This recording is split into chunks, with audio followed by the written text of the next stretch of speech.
204 million for Elliott. Do apologize, 203 million for Elliott.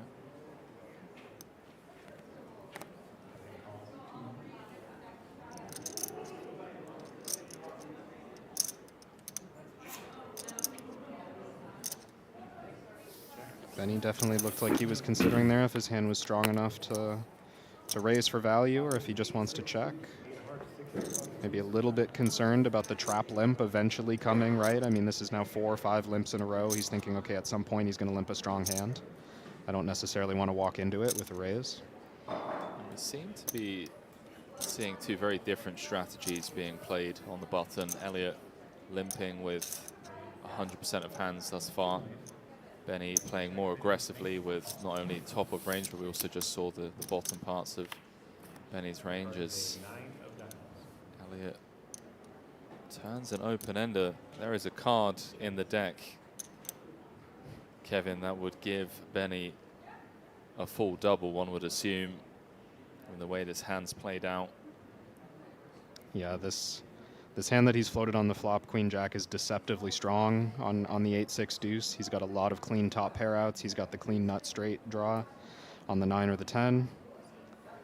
And now he's getting into a situation where I have to think he wants to continue this hand, although it will be interesting to see if he decides to play it aggressively, try and maybe fold Elliott off of his like 8x thinner value bets, or if he just calls again, recognizing that he's ahead of most of the bluffs. Elliott continuing for 80% on this 9 of diamonds turn. Putting a ton of pressure on exactly these types of holdings. And certainly this might not look like a clear continue to Benny. I mean, the 9 is going to complete a lot of his true draws on the flop, like a lot of his gut shots. So it doesn't exactly look like a card that Elliott's going to play too aggressively, right? It doesn't look like the most advantageous spot to keep bluffing. Elliott, of course, has a perfect hand for it.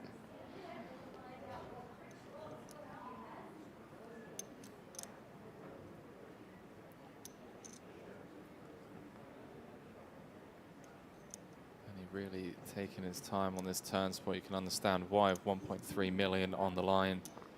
The entire poker world watching as well. Thinking this one through.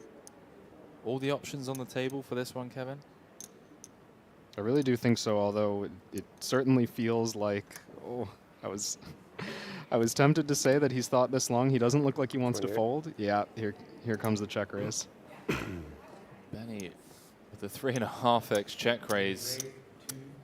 Check called flop. Now check raising turn. 46 million in the middle, action back on Elliott with his open ender. And this is a nasty spot. I mean, an open ender is usually too good of a draw and heads up to fold to one raise. But there's the real chance that he's just drawing dead here. Like, he's up against 10-7 for value. He's up against 7-5 for value. There's no guarantee that his draw is live at all. And as you pointed out here, even though Benny's bluffing, half of his outs are a disaster.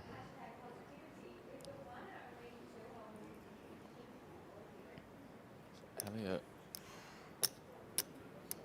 makes the call, Kevin. Looks like he sees some opportunity to maybe bluff on a diamond, maybe bluff on like a 3 even. Well, things did start getting a little spicy on the turn.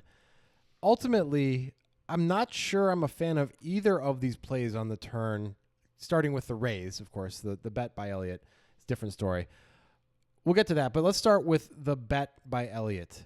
Do you think the sizing is good, 8 million? I think it's fine, yeah. I think it's going to fold out some of the weaker stuff. When you only bet a blind on the flop, you're going to get a lot of these kinds of, I have 2 overcards kind of calls, a lot of, any kind of equity at all, I'm going to call, right? So now we can fold out a bunch of that stuff. And we are also building a pot if we make a better hand, which we clearly can. Yeah, and we think we picked up equity. We picked up equity against the range. Of course, we lost some equity against Benny's actual hand because he has now all the 10s covered. Those crush us and ruin our life. I mean, look at the spot Benny's ended up putting himself in here with this check raise. By the way, this is amazing. He's against the exact right hand. Yeah. So let's talk about that check raise. Okay.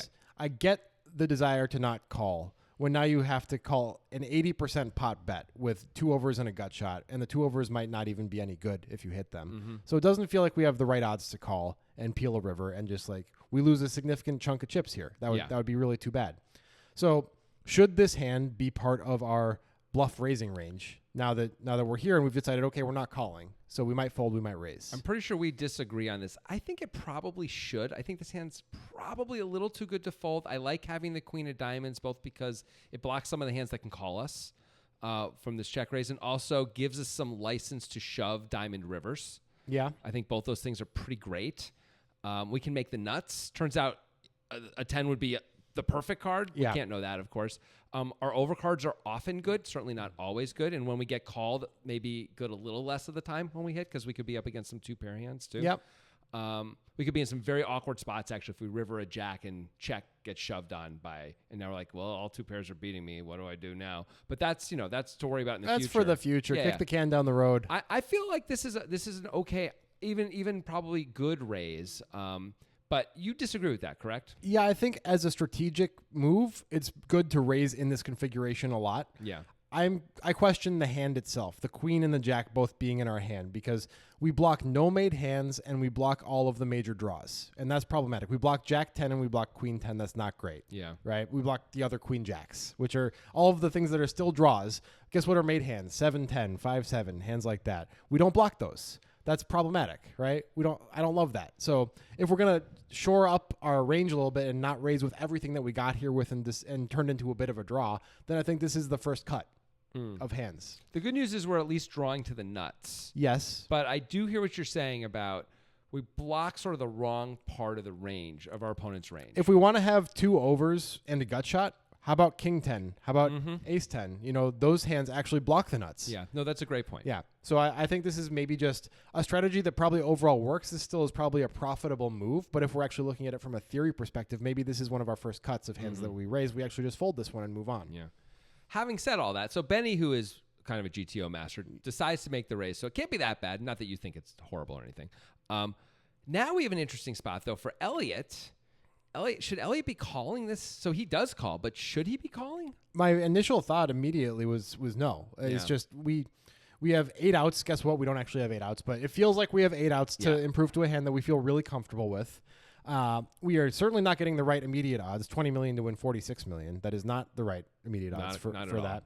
We have to imagine that we're getting all of it, which is 59 million more when we get there. We have to imagine that to make it an okay call. Yeah. I don't know how we can imagine a full 100% of that, but maybe we think that we really can get it a lot of the time because of the stack to pot that Benny is setting up. Maybe that is part of this decision. I hope it is, because that at least makes sense to me, right? Like where you're sitting there and you're thinking, well, when Benny's got like the 2-pair type hands that are check raising here for value, and let's say we make our straight on the river. Okay, that's going to be a scary board. Benny's probably going to check. But is he really going to fold 2-pair when he's heads up here in this spot? I don't know that he is. Like, we can come up with hands that potentially miss. So if we make our straight, like diamonds often miss. Jack 10 often miss. In fact, does miss, right? So maybe that's enough to think like, well, we get it when he's got a strong made hand, we get it anyway. And we might also talk ourselves into when we get there and Benny has missed, because Benny's been bluffing himself with a hand like he has, or diamonds, let's say, and he misses the river, he's shoving. Yeah. And because it's going to be a scary board. And if he's shoving, well, that's amazing. So we get it from the made hands and we get it from the bluffs. And if that's true, then the implied odds are there. But they can't be fully there. Right. Right. There's no way we get all 105 million every time. They might, though, be enough there that it's still okay. Right. It's unclear. It feels like maybe a little bit of a stretch to call. I don't think either of these plays are things that you can kill the player for. No. I think I'm just not a fan of either play as like the best possible play. How sick is it that Elliot is in such a spot where really all he's got are 5s, a 7 or a 4, almost certainly if Benny bluffs the river, he's not going to be able to call. A 10 is death. Yep. All he's got are the 5s. It's a pretty sick spot.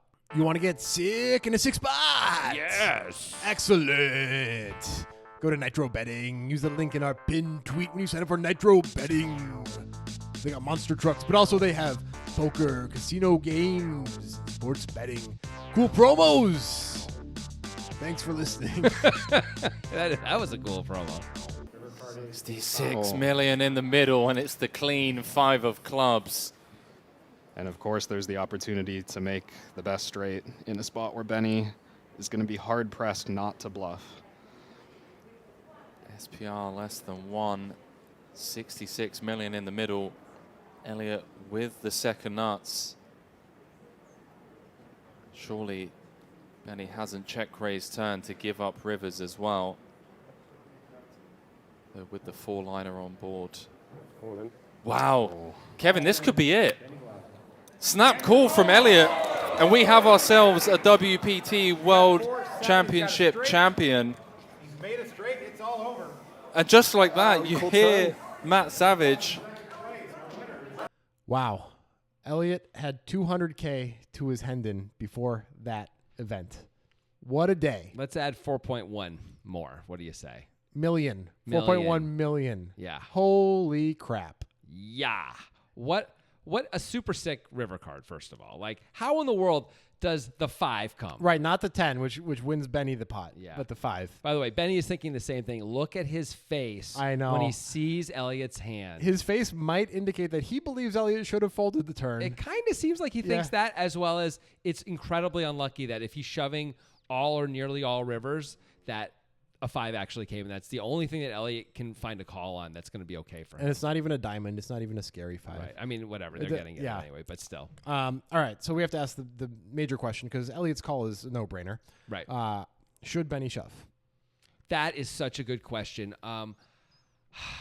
My inclination is I want to shove if I'm Benny. It's a scary card, and we have to have a chance to fold out some of the made hands that called our check raise, right? Like, oftentimes Elliott doesn't have a strong 2-pair. He has like top pair or a weak 2-pair. And this is just a terrible card for those hands.